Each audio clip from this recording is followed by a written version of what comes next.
యోగా అంటే ఏమిటి? యోగా వలన నాకేమొస్తుంది సార్ అని అడిగాడు ఒక అతను నాతో. యోగా వలన నువ్వు योग्युడు అవుతావయ్యా అని చెప్పాను నేను. मुझे क्या मिलेगा योगा करने से, ऐसा उन्होंने सवाल पूछा मेरे से. मैंने उन्हें कहा योगा करने से आप योग्य बनाओगी. और उससे क्या है, योग्य बनाने माने कोई मामूली विषय नहीं है. That means you will be fit for anything, for everything, all mentally, physically you will be fit. If you are physically fit, then mentally you will be all right. That is the saying. ఈ రోజు పని ఒత్తిడితో అందరూ సతమవుతూ అవుతున్నారు. The modern day life, there is tension without reason. People suffer with tension, no attention, no retention. They will be doing only pretension, as if everything is all right and all.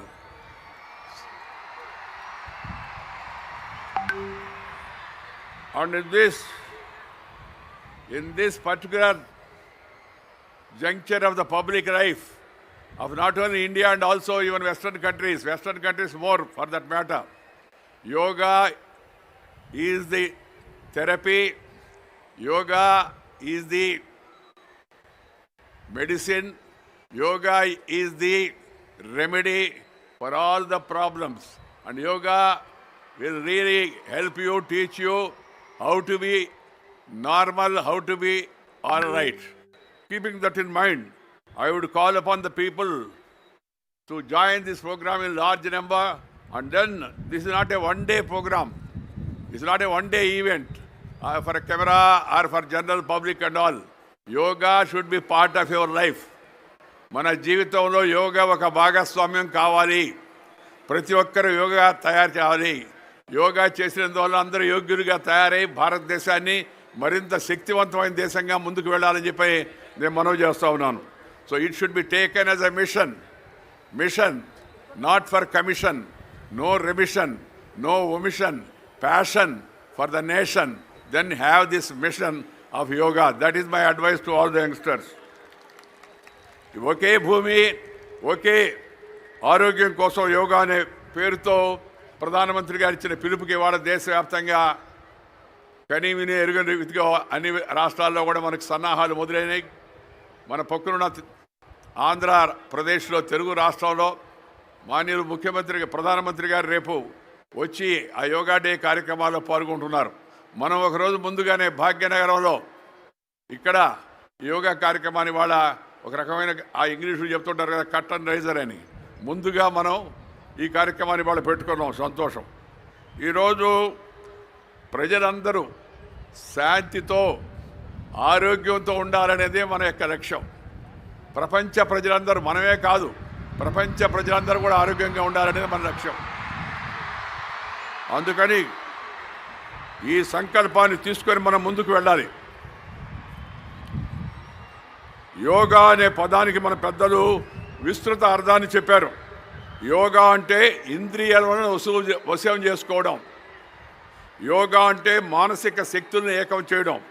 యోగం అంటే ఏకాగ్రతను సాధించడం. యోగం అంటే ఆత్మశక్తిని మేలుకొల్పడం. యోగం అంటే సాధన చేయడం.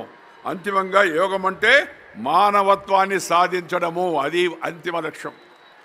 తత్వశాస్త్రంలోని 6 దర్శనాల్లో యోగ దర్శనం కూడా ఒకటి. భగవద్గీతలోని ప్రతి అధ్యాయాన్ని కూడా మనం కానీ గమనిస్తే దాన్ని యోగమనే అంటారు. ఈ సందర్భంగా ఆది యోగి పతంజలి మహర్షిని స్మరించుకోవడం మనందరి యొక్క ధర్మం. వారు అక్షరబద్ధం చేసిన పతంజలి యోగ సూత్రాలు సర్వకాలాలకు ఆచరణీయమైనవి. యోగ చిత్తవృత్తి నిరోధ అని పతంజలి మహర్షి ఆ రోజుల్లో తెలియజేశారు. యోగ అంటే చిత్త వృత్తులను ప్రవృత్తులను నిగ్రహించడమే అని దాని యొక్క భావం. చిత్తం అంటే మనసు, వృత్తి అంటే పనిచేసి ఆ మనస్తత్వం, ప్రవృత్తి అంటే. అందువల్ల వీటిని నిగ్రహించడం అవుతుందో అది చాలా ముఖ్యం. అభ్యాసం వైరాగ్యం ద్వారానే చిత్తవృత్తులను నిరోధించడం సాధ్యమవుతుందని పెద్దలు చెప్తారు. అభ్యాసం అంటే అవసరమైంది నేర్చుకోవడం, వైరాగ్యం అంటే అనవసరమైన దాన్ని విడిచిపెట్టడం. అవసరమైన దాన్ని నేర్చుకోవడం, అలాగే అనవసరమైన దాన్ని విడిచిపెట్టడం, ఈ రెండు కూడా చాలా ముఖ్యమని చెప్పని, అది శారీరకంగానే కావచ్చు మానసికంగా కావచ్చు, దాన్ని పాటించడం చాలా అవసరం. ఇప్పుడు ఎందరో మానసిక శాస్త్రవేత్తలు చెప్తున్నారు, పతంజలి మహర్షులు చెప్పడమే కాదు, ఇప్పుడు ఈ రోజుల్లో అందరూ ఎవరినైనా సైకాలజిస్ట్కి వెళ్తే, మీరు ఎవరిదైనా ఫిలాసఫర్ దగ్గరికి వెళ్ళినా వాళ్ళందరూ ఈ విషయాలు చెప్తున్నారు. ఈ భారతదేశం మీద జరిగిన విదేశ దాడులు మన సంపదలను హరించడమే కాకుండా మన కళలను శాస్త్రాలను మన నుంచి దూరం చేసే ప్రయత్నం చేశారు. ఆ నలంద విశ్వవిద్యాలయం పైన వాడు బక్తియార్ ఖిల్జీ దాడి చేసి వేలాది పుస్తకాలను అక్కడ ధ్వంసం చేశాడు. దేశంలో అనేక దేవాలయాలు మందిరాలను కూడా కూల్చివేశారు. దేశంలో మన యొక్క ప్రార్థనా స్థలాలను కూల్చివేశారు. అలాంటి పరిస్థితి నుంచి మళ్ళా తిరిగి తేరుకొని మనం ముందుకు వెళుతున్నాం. మళ్ళా శక్తివంతమైన దేశంగా తయారవుతున్నాం. మన దేశంలో ఉన్న శాస్త్రజ్ఞులు నిజంగా మనం శాస్త్రజ్ఞులకు జేజేలు పలకవలసింది. ఆపరేషన్ సింధూర్ ఇవాళ ప్రపంచం అంతా అక్కడ విస్తుపోతుంది. ఆపరేషన్ సింధూర్ అని అంటే ఎంత ప్రిసిషన్తో, ఎంత నేర్పుతో, ఎంత ఓర్పుతో, ఎంత కూర్పుతో చక్కగా వెళ్ళి స్థావరాన్ని గురిపట్టి సరిగ్గా వాళ్ళకి తగినట్టుగా చూసి పక్క వాళ్ళకి కూడా తగలకుండా మళ్ళా 22 నిమిషాలు రావడం ప్రపంచ చరిత్రలోనే ఇది అద్భుతమైన ధైర్య సాహసోపేతాలతో కూడిన కార్యక్రమం అని చెప్పి నేను మనం చేస్తాను. ఆర్మీ దానికి ఎంత ముఖ్యమో సైంటిస్టు శాస్త్రజ్ఞులు కూడా ఎవరైతే మనకి ఇలాంటి ఈ శస్త్రాలను అస్త్రాలను బ్రహ్మోస్ లాంటి వాటిని మనకు అందించారో వాళ్ళందరూ కూడా మనం ఈ సందర్భంగా గుర్తుకోవాల్సిన అవసరం ఉంది. వారిని అభినందించడం పాటు మనం కూడా మన యొక్క జీవితాల్లో ఏదో ఒక విషయంలో కాస్త ప్రావీణ్యత సాధించే ప్రయత్నం చేయాలి. మీ అందరికీ మనం చేస్తున్నాను. ఈ యోగా మార్గం ద్వారా ప్రపంచాన్ని అంతా ఏకం చేయడం, యోగ మార్గం ద్వారా ప్రపంచ శాంతికి దారి చూడడం. ఎందుకంటే if you have tension you cannot pay attention.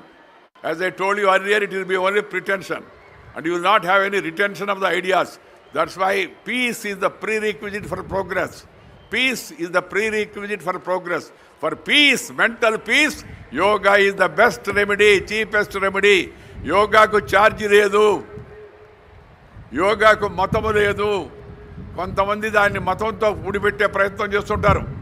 దాన్ని నేను ఏమంటానంటే మతము కాదు, అలా ఆలోచించడం యతిమతం అవుతుందని చెప్పని మనం చేస్తున్నాను. నేను యతిమతము అనే పదము తెలుగులో, మతము కాదు, ఇది మన యొక్క జీవన విధానం. ఇది ఆది కాలం నుంచి, వేదకాలం నుంచి, పుణ్యకాలం నుంచి, పురాణ కాలం నుంచి మన పూర్వీకులు అనుభవించి రంగరించి మేళవించి మనకు అందించినట్టు యొక్క ఆ శాస్త్రం అవుతుందో అది యోగా శాస్త్రాన్ని మనందరికి కూడా, మన పిల్లలకు, మన ఇంట్లో ఉండే వాళ్ళందరికీ కూడా, స్త్రీ పురుషులతో సహా అందరికీ యోగాభ్యాసం చేయడం ద్వారా మంచి జీవితాన్ని పొందేందుకు ప్రయత్నం చేయాలని చెప్పి మనం చేస్తూ, యోగా అనేది సర్వధర్మాలకు సంబంధించిన ఒక ఆరోగ్య శాస్త్రం అనే విషయాన్ని మనం గమనించాలి. యోగా విషయంలో అనవసరం వివాదాలు పనికిరావు, రాజకీయాలు అస్సలే పనికిరావు. దీంట్లో రాజకీయానికి అవకాశమే లేదు యోగాలో. నువ్వు యోగా చేస్తే నీ ఆరోగ్యం బాగుపడుతుంది, దాంట్లో రాజకీయం ఉందే చెప్పండి. అందుకని ఈ యోగా కార్యక్రమాన్ని మనందరికి కూడా మన జీవితంలో ఒక భాగం చేయవలసిందిగా మీ అందరికి కూడా మనవి చేస్తూ, ఈరోజు ఎంత పెద్ద ఎత్తున తరలి వచ్చినట్టు భాగ్యనగర ప్రజాధికారికి మరొకసారి అభినందన తెలుపుతూ, ఈ కార్యక్రమ నిర్వాహకుడైన కిషన్ రెడ్డి గారిని ఇంకోసారి అభినందిస్తూ మీ దగ్గర సెలవు తీసుకుంటాను. నమస్కారం. జై హింద్.